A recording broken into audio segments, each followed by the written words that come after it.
Sabe quando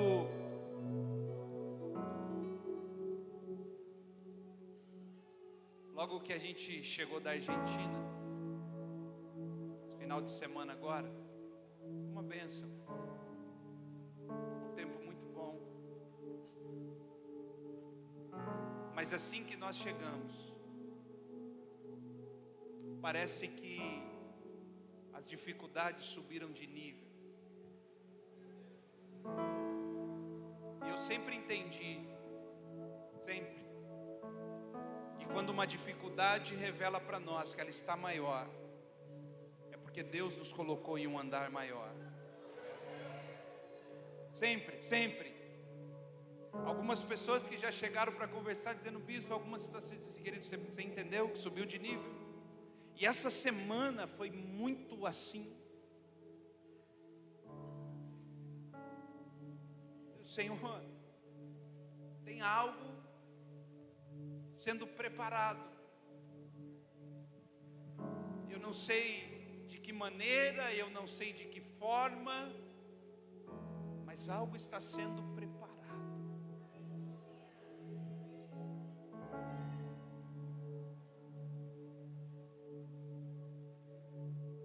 E uma das coisas que ao longo dessa semana Deus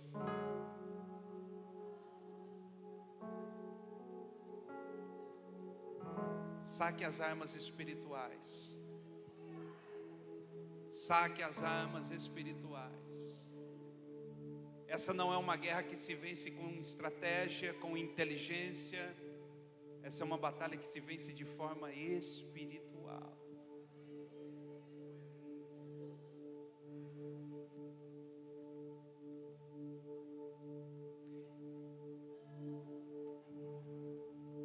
Não faz isso, Senhor.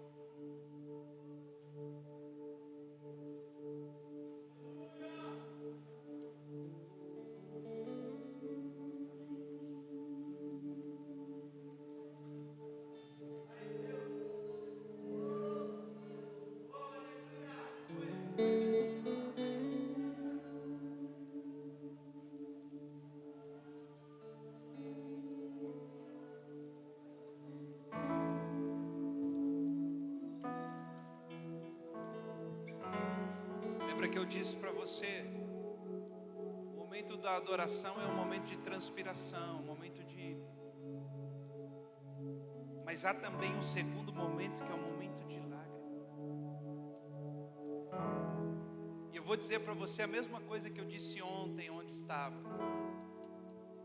Muito mais do que você emprestar os teus ouvidos agora, eu preciso que você também entregue o seu coração. Porque o que faz diferença não é o que você ouve, é o que vai descer até o teu coração, porque é o que desce ao coração que gera transformação.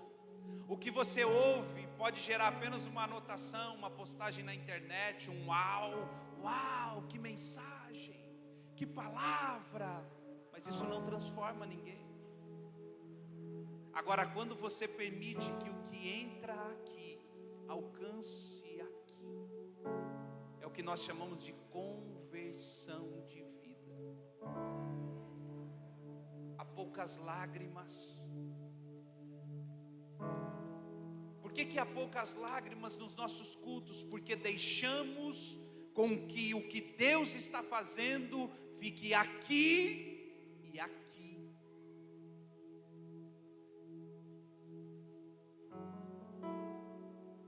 Deixa eu lembrar você, a igreja é espiritual. Não, eu vou dizer de novo, a igreja é espiritual. Sabe o que isso significa? Que muitas coisas que acontecem não vai fazer sentido aqui. E nem deve. Porque são coisas de Deus. Mas eu quero que você entenda a mensagem de hoje. Eu a dividi em duas partes. Começo ela hoje, termino ela na próxima semana. Mas se você conseguir entender a essência dessa mensagem, se você conseguir compreender a essência dessa palavra, se você de alguma maneira conseguir absorver a essência daquilo que Deus tem a ministrar a nós, viveremos não como indivíduo, mas viveremos como família de Deus um novo tempo. Foi muita concordância. Pegue aí a sua Bíblia, abra ela em Apocalipse capítulo 22.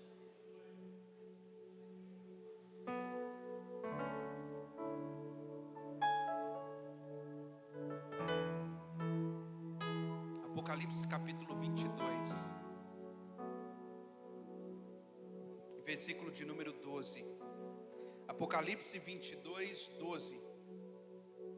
Estava até bom do jeito que estava, hein, Paulo? É que os irmãos não enxergam. Não, pode deixar cedo. Mas eu gostei. Estava bom, não estava? É que assim eu não fico olhando para ninguém. Aí não preciso ficar olhando para os cantos. Apocalipse 22, 12, perdão. Apocalipse 22, 12.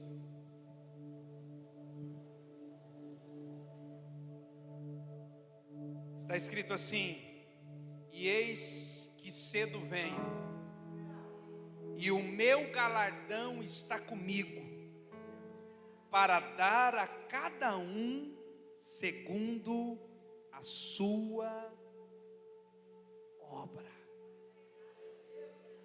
E eis que cedo venho, e o meu galardão está comigo, para dar a cada um segundo a sua obra. Amém? Pai, essa é a tua palavra, esse é o teu rebanho, somos a tua igreja. E mais do que dar ao Senhor os nossos ouvidos, queremos entregar o nosso coração e a nossa total atenção a tudo que o Espírito do Senhor há de construir hoje.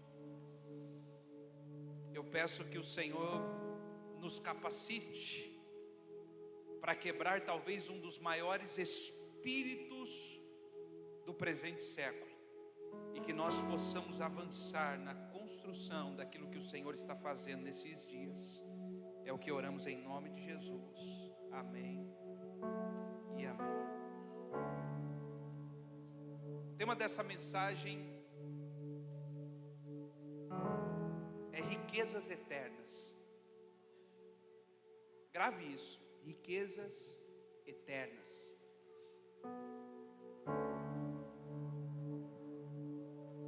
Alguns anos atrás,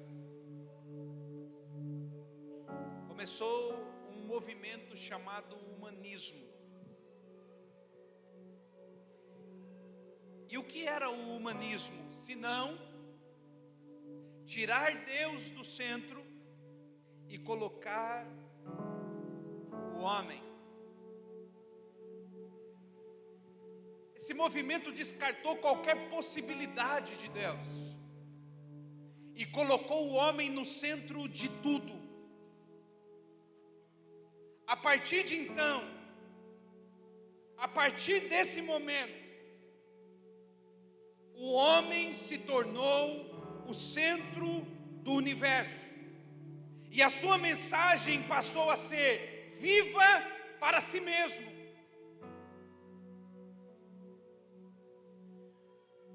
Não viva com outro ideal. O ideal é que você viva para você mesmo. E tudo que o homem passou a fazer estava apenas voltado na sua direção. Aquilo que não tivesse benefício, aquilo que eu não tivesse algo, que eu não ganhasse algo, então é descartado. Eu não quero participar de algo que eu não ganho. Eu não quero participar de algo que eu não tenha lucro. Eu não quero participar de algo em que o eu não seja beneficiado de alguma maneira. Porém, esse movimento tem arrastado uma geração. onde a teologia do coach é filha gerada do humanismo.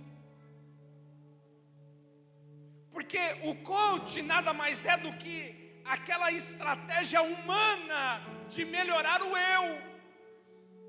Mas o eu não pode ser melhorado. O eu precisa ser crucificado. Porque enquanto o eu não for crucificado e não morrer, eu não posso ser aquilo que Deus espera que eu seja. O que eu quero que você entenda é que quando nós lemos o livro do Apocalipse, no capítulo 22, precisamente no versículo 12, há algo muito particular ali, em que Jesus está dizendo: olha, eis que cedo vem, e eu tenho comigo o meu galardão para dar a cada um segundo a sua obra. Ou seja, o que Jesus está dizendo é: o que eu tenho para lhe dar, o que eu tenho para entregar para você numa pós-morte, é o que você fez nessa vida. E aqui nós já não estamos mais falando de salvação. Aqui nós estamos falando de outra coisa. Aqui nós estamos falando de riquezas eternas.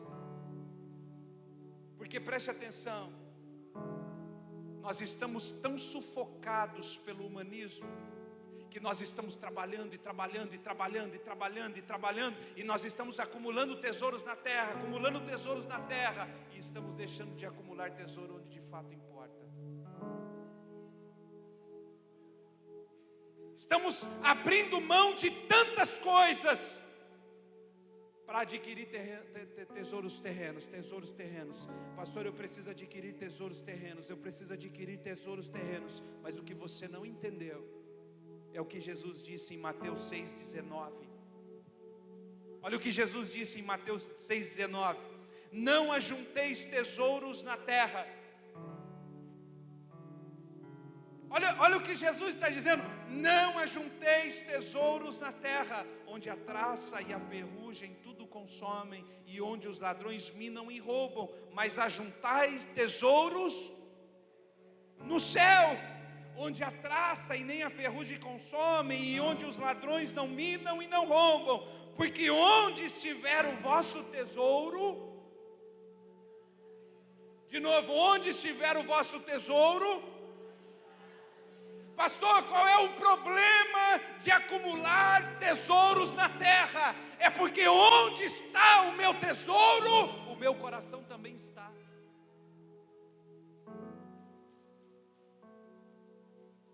É porque eu mostro onde está o meu coração, revelando para os outros o que é o meu tesouro.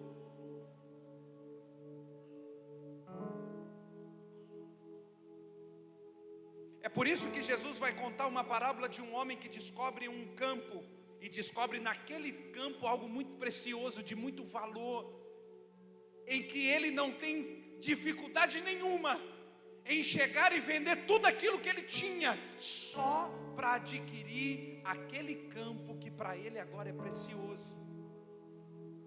Sabe, a gente, por não entender o que é riquezas eternas, a gente fica tentando convencer as pessoas.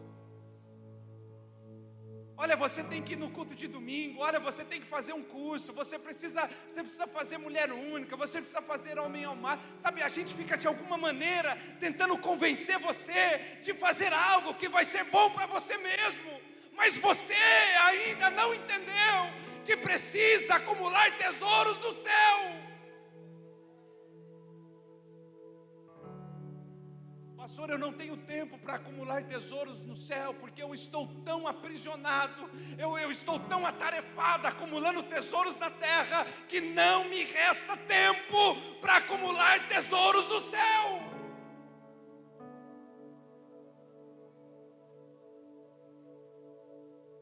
A minha agenda está tão sobrecarregada, pastor. Pastor, eu estou tão sobrecarregado acumulando tesouros na terra, que eu não consigo de maneira nenhuma encontrar tempo para acumular tesouros no céu.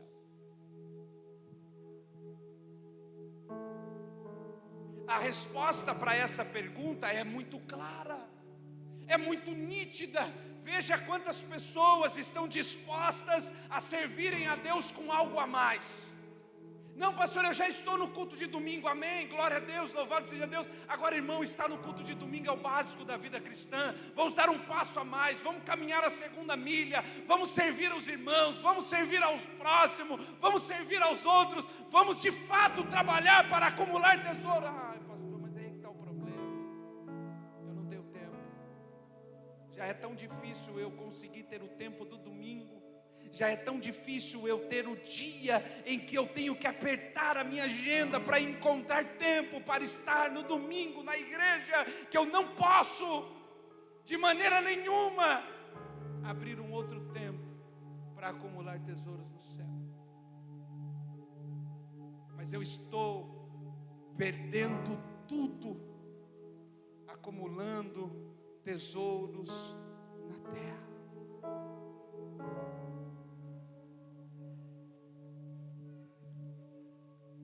O problema é que muitos de nós desviou-se do propósito eterno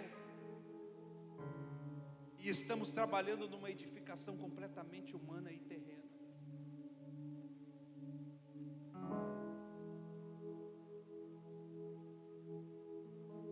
Olha o que Paulo disse à igreja de Colosso, Colossenses capítulo 3, versículo de número 1. Verso 1 e 2 de Colossenses, capítulo 3.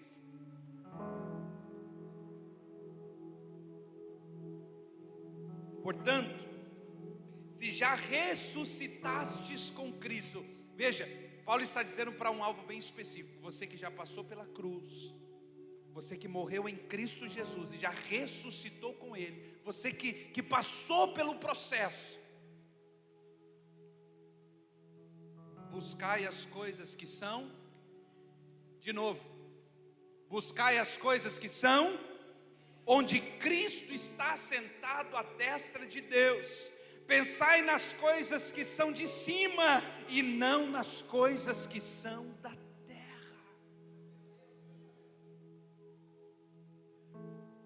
O que é isso senão uma nova maneira de falar o que Jesus disse em Mateus capítulo 6, versículo 33, quando disse: buscai em primeiro lugar o reino de Deus e a sua justiça.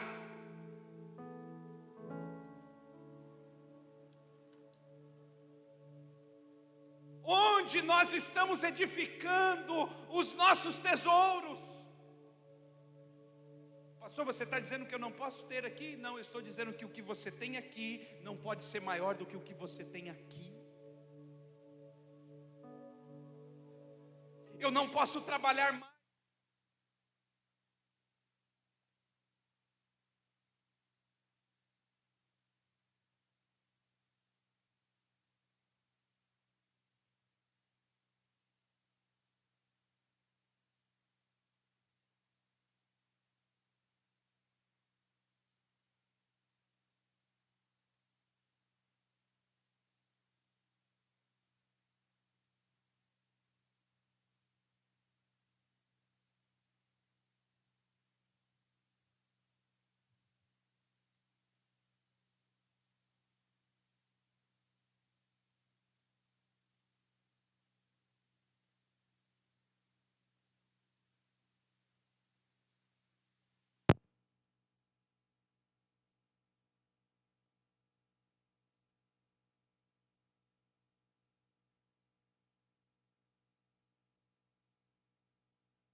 eu não quero posição no Egito, eu não quero tesouro do Egito, eu não quero herança de Faraó, eu não quero nada dessa terra.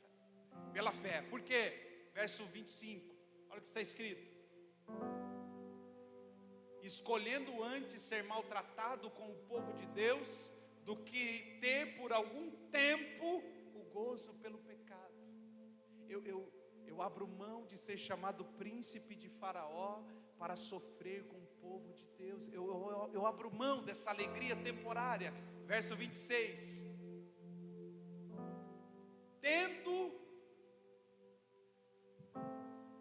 tendo por maiores riquezas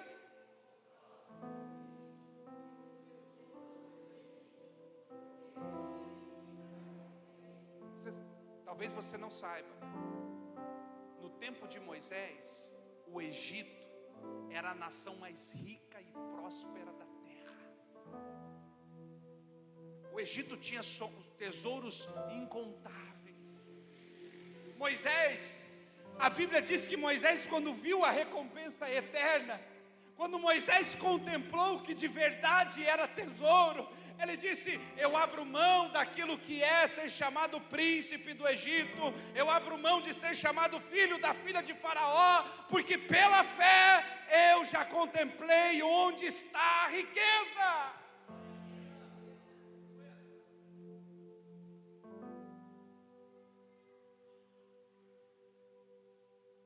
Olha, Hebreus capítulo 12, versículo de número 2, Hebreus 12, 2, olhando para Jesus, autor e consumador da nossa fé, o qual,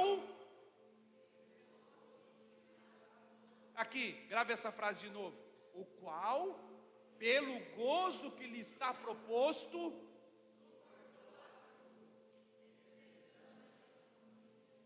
enrolou a língua aqui? Preste atenção. Sabe o que o texto está dizendo?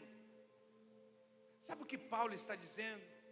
Que Cristo Jesus suportou a cruz pela alegria do que estava proposto para ele adiante. Qual alegria é essa? A alegria que Paulo vai dizer ao Efésios: e ele lhe deu um nome que está acima de todo nome.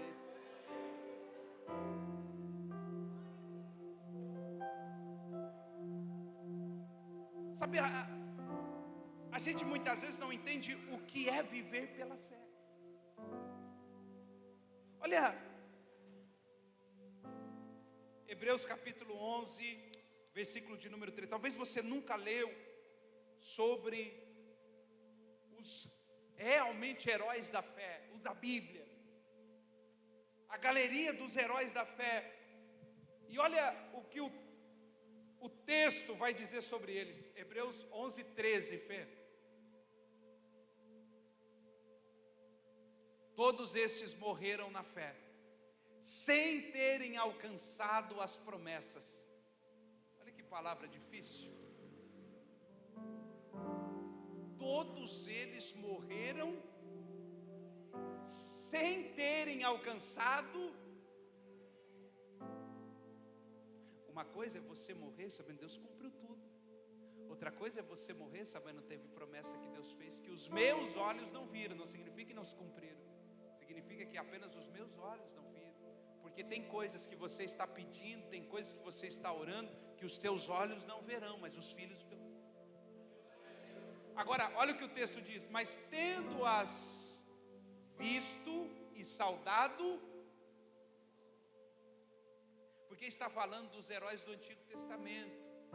Os heróis do Antigo Testamento morreram crendo na promessa do Messias, mas não contemplaram a promessa, mas viram de longe, viram por sombras, viram por figuras, viram no tabernáculo, viram no pão do céu, viram na arca da aliança. Mas nós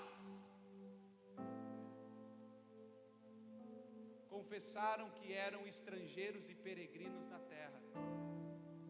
Nós estamos aqui de passagem. Vou dizer de novo, nós estamos aqui de passagem. Versículo 14. Ora, os que tais coisas dizem, mostram que estão buscando uma pátria. Versículo 15. E se na verdade se lembrassem daquela de onde haviam saído, teriam oportunidade. Verso 16: mas agora desejo uma pátria melhor, isto é, qual é a pátria melhor? Qual é o lugar melhor? Pelo que também Deus não se envergonha deles, de ser chamado seu Deus, porque já lhes preparou uma.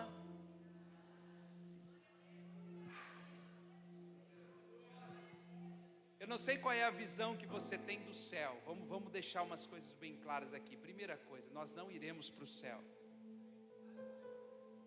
Deus nunca planejou que o homem fosse para o céu. Como assim, pastor? Agora, como eu não vou para o céu? Não vou. Sabe aquela figura, o arrebatamento, tira da terra e põe. Como assim eu não vou para o céu? Não. O lugar do homem é na terra. A habitação de Deus é no céu. E sempre será. O homem nunca vai para o céu. O homem vai governar a terra. Quando você lê o livro do Apocalipse, que aliás tem aula sábado agora, a ideia do livro do Apocalipse é Deus mostrando que Ele está reorganizando a terra para colocar o seu povo ali de volta. Isso é o Apocalipse. O Apocalipse é Deus, como em Gênesis. Por que ninguém tem medo do Gênesis? Assim, eu não tenho medo do Gênesis, mas eu tenho medo do Apocalipse. Não, o Apocalipse é o novo Gênesis. É Deus fazendo de novo para colocar o homem ali de novo. Diga para quem está do seu lado: nós iremos governar a terra como filhos de Deus.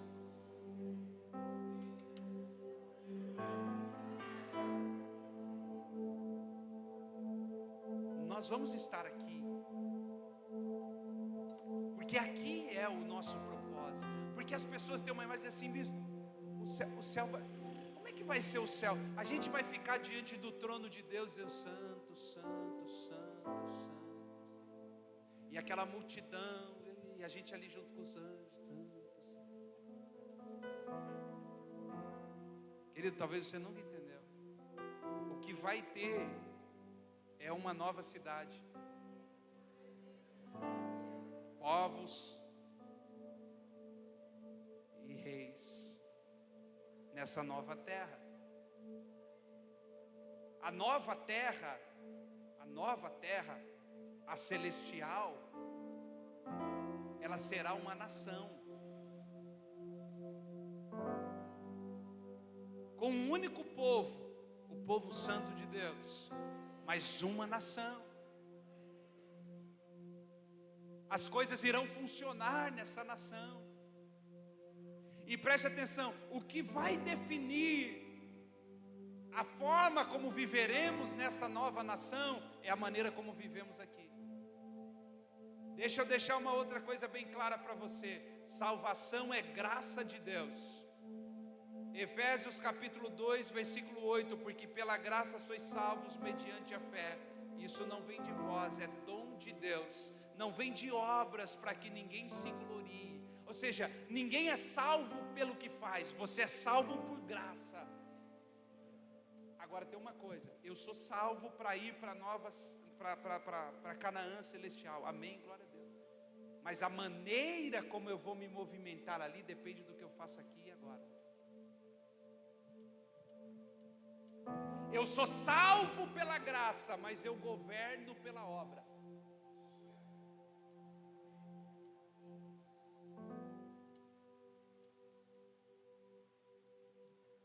Por isso que Jesus insistiu tanto.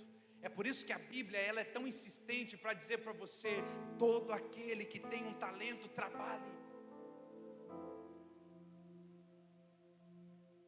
A gente já chega lá. A parábola de Mateus capítulo 25, aliás, uma das parábolas de Mateus capítulo 25, das parábolas escatológicas de Jesus é a parábola dos talentos.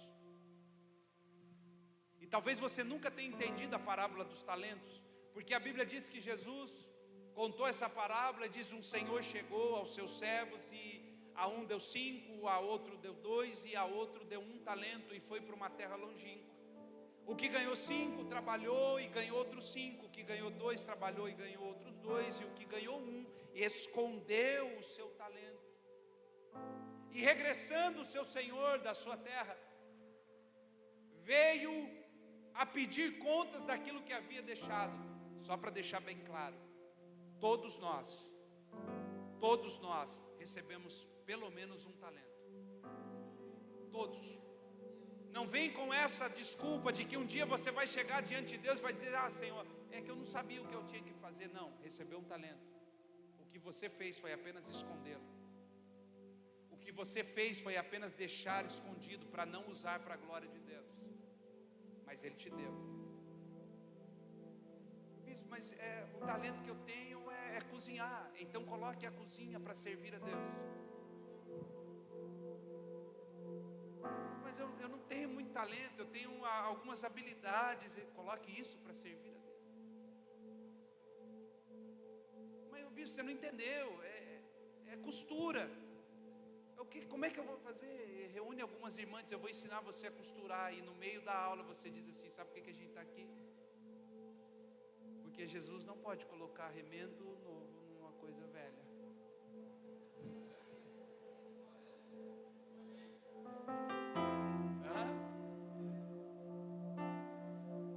Imagine a Joyce lá fazendo bolo, colocando fermento, e diz assim: olha, está vendo isso aqui?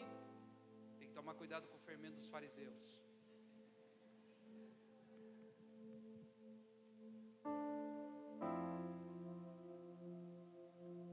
O que ganhou 2, trabalhou e ganhou outros 2. O que ganhou 1, ele falou: Senhor, eu tive medo, por isso eu escondi, eu deixei guardado. E deixa quietinho aqui. Está aqui o que o Senhor me deu, eu não perdi. O que o Senhor me deu, eu estou dando de volta. Ele disse: o que eu lhe dei para que você trabalhasse. Eu não te dei algo para receber a mesma coisa. É nessa hora que a gente vai conhecer algo chamado Tribunal do Cordeiro.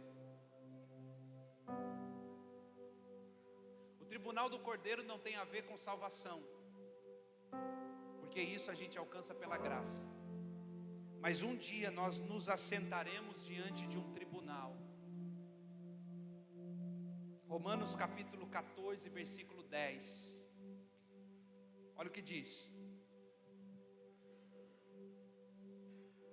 Romanos 14, 10.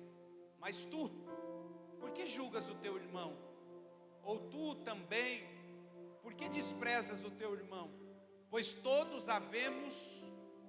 Está escrito? De novo. Pois todos...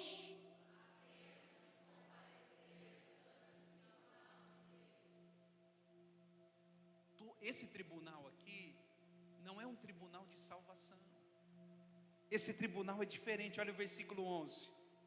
Porque está escrito: por minha vida, diz o Senhor. Isso é um juramento.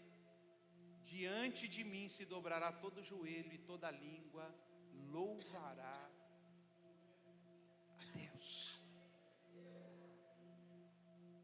2 Coríntios capítulo 5, versículo 10.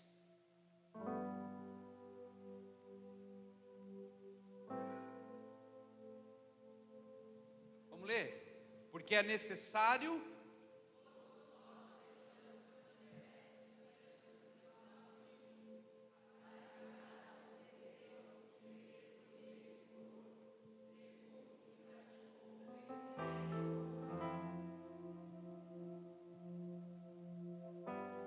Veja, há uma diferença enorme entre o tribunal de Deus e o tribunal do Cordeiro. São dois tribunais. Uma coisa é o tribunal que passaremos diante do trono de Deus, outra coisa é o tribunal do Cordeiro. O tribunal do Cordeiro é o tribunal de obras. O que fizemos com aquilo que Ele nos deu, onde juntamos tesouro, de que maneira trabalhamos com aquilo que Deus nos deu? Quantas pessoas foram alcançados pelo talento que Ele me deu? Quantas pessoas foram servidas através daquilo que Deus me confiou? Sabe aquela história de muita gente, eu me frustrei e agora eu quero sentar no fundo da igreja, quero ouvir a palavra, não quero saber de nada, termina o culto, eu vou embora, eu presto o meu culto e vou embora. Sabe o que é isso? Enterrar o talento. Talvez para você faça sentido, mas um dia chegaremos diante do trono do Cordeiro e essa desculpa não será suficiente.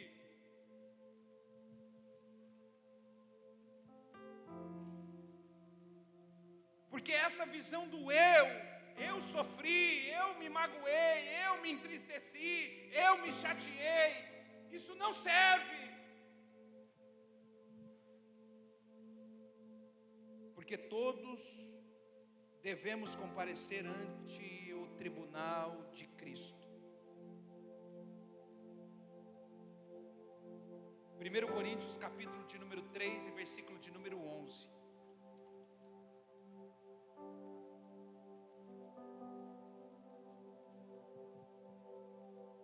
1 Coríntios capítulo 3, versículo de número 11.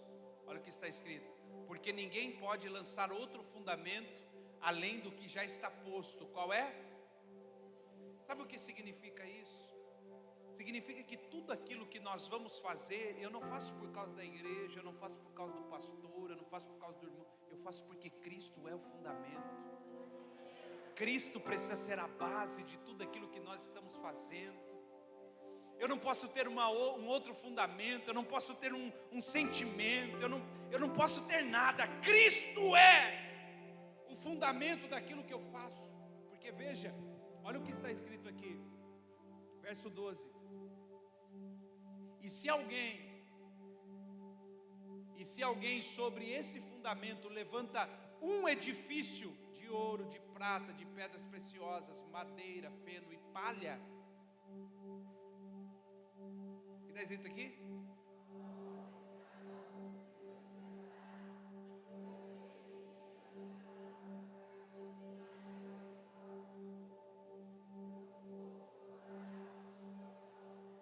Vou explicar para você o que Paulo está dizendo.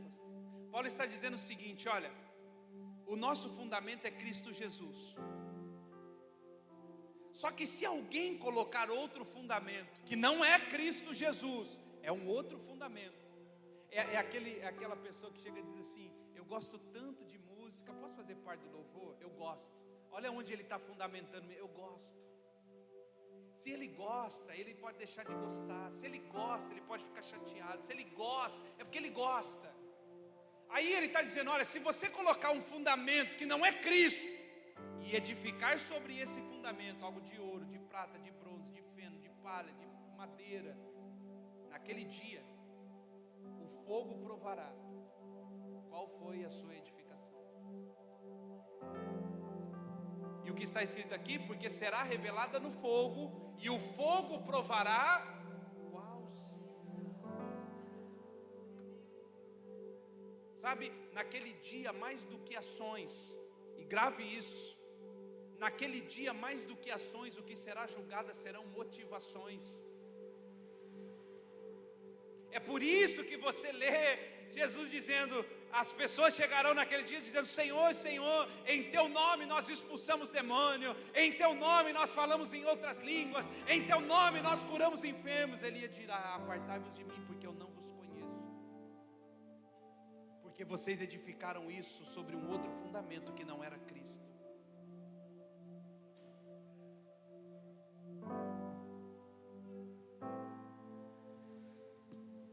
O meu chamado é ser obreiro, mas o meu fundamento é Cristo.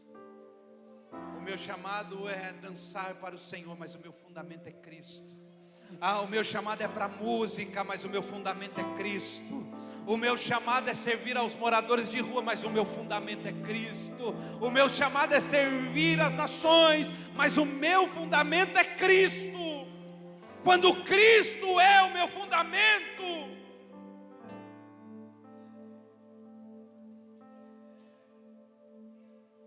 É a chuva, é a tempestade, é o vento, mas a casa permanece de pé. Versículo 14. E se permanecer a obra de alguém sobre ele edificou, esse receberá.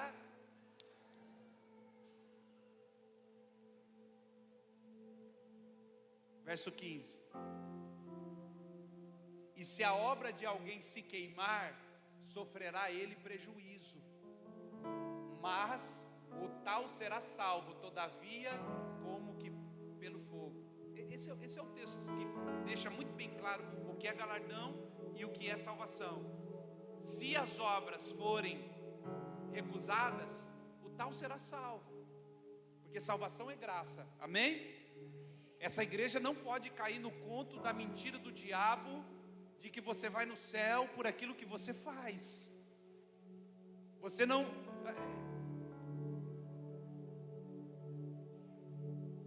As pessoas estão debaixo de uma prisão, que elas estão tentando ser santa para chegar a algum lugar. Só que nós entendemos isso, irmãos. Nós já entendemos, isso já deveria ser página virada para nós. Nós somos alcançados pela graça de Deus. E é a graça de Deus que me salvou, e por isso hoje eu sou santo. Eu não sou santo porque a minha humanidade deseja viver em santidade. Eu sou santo porque a graça que habita em mim me capacita a viver uma vida que eu não queria viver. Agora, olha o que o texto diz. Se a obra de alguém se queimar, ou seja, está falando de obra, sofrerá ele prejuízo, mas o tal será salvo, todavia, como que pelo fogo. Porque todos nós passaremos por esse fogo. Porque é nesse fogo que o fundamento vai ser revelado. Essa semana eu estava meditando em algo, e eu até fiz uma live rapidinha, sobre algo muito importante. A gente voltando de viagem, boa parte aqui da rodovia aqui do Paraná, ela não tem acostamento. É uma rodovia simples e não tem acostamento. E naquela hora, Deus disse: a estrada que conduz ao céu é parecida com essa. Não existe acostamento. Uma vez que você entra nela, você precisa caminhar. Ah não, eu vou parar um pouquinho aqui. Não dá. Se você parar numa estrada que não tem acostamento e passar um policial, ele te multa, porque você não pode parar ali. Porque uma vez que você entendeu o propósito e o chamado eterno de Deus, deixou de existir acostamento, não tem parada. E ontem à noite eu estava voltando de Pederneiras, ainda pensando nisso. E aí o Senhor me fez lembrar de uma outra coisa. Todo motorista, preste atenção, todo motorista quando vai fazer uma viagem, uma das primeiras coisas que ele precisa ver é se ele vai ter combustível para sair daqui e chegar lá. Você sabia que se você sair de Bauru para qualquer lugar e acabar a gasolina no meio do caminho, o que acontece? Você é multado. Você é multado porque você começou uma viagem sem saber que você poderia terminar. Aquilo é multa.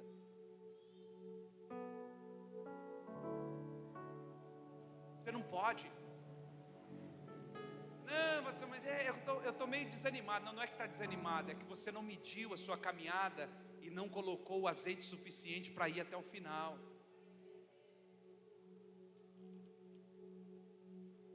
Tem muito crente, e eu não estou pregando para quem não veio, eu estou pregando para crentes aqui.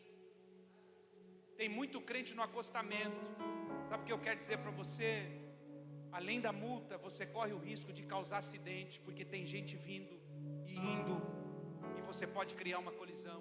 Tem muita gente parado por falta de combustível. Mas Mas graças a Deus pela noite de hoje, que é um ambiente para que a gente se posicione e entenda: Senhor, eu quero mudar a minha rota e quero passar a adquirir tesouros onde de fato vale a pena. Será que você pode se colocar de pé por um instante?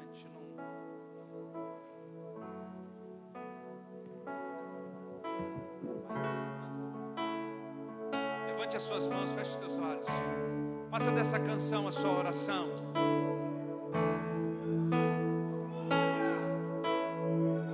Se você é essa pessoa, você no seu lugar, Deus, não mais a partir de hoje.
construir, eu vou